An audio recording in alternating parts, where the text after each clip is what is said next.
અરવલ્લી જિલ્લા કમલમ કાર્યાલય ખાતે ભાજપના અસંતુષ્ટ કાર્યકરો રજૂઆત કરવા પહોંચ્યા। બાયડના 29 ઉત્તરડાપ જિલ્લા પંચાયત સીટને લઈને ભાજપના કાર્યકરોનો વિરોધ।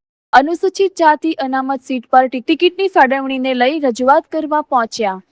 કાર્યકરો રજૂઆત કરવા પહોંચતા જિલ્લા ભાજપ પ્રમુખ કાર્યાલય ખાતેથી નીકળી ગયા। રિપોર્ટર જગદીશ પ્રજાપતિ, અરવલ્લી। કમલમ આવ્યો છે વિરોધ કરવા માટે, શેનો વિરોધ છે?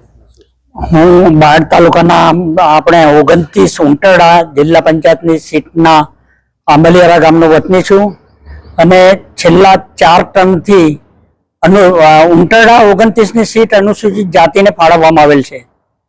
છેલ્લા 4 ટર્મથી બાયડ તાલુકાની અંદર અનુસૂચિત જાતિની સીટ એકના એક રોહિત સમાજને જ ફાળવવામાં આવે છે।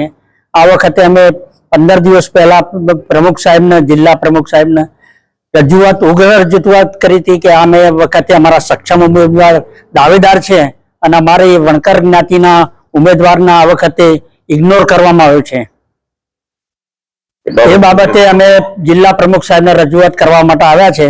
જિલ્લા પ્રમુખ સાહેબ અમે આવ્યા ને એવા નીકળી ગયા કે હું બહાર જઉં છું, એટલે પ્રમુખ સાહેબ એવું કહીને ગયા છે કે હવે બધું પતી ગયું છે, હવે કોઈ રજૂઆત કરવાની રહેતી નથી।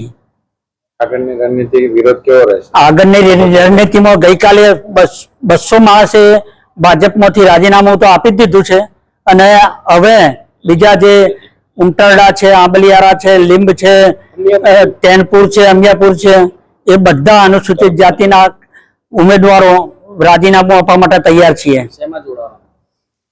અત્યારે એ કોઈ છે નહીં, અમે છેલ્લા ઘણા વર્ષોથી ભાજપ સાથે સંકળાયેલા છીએ।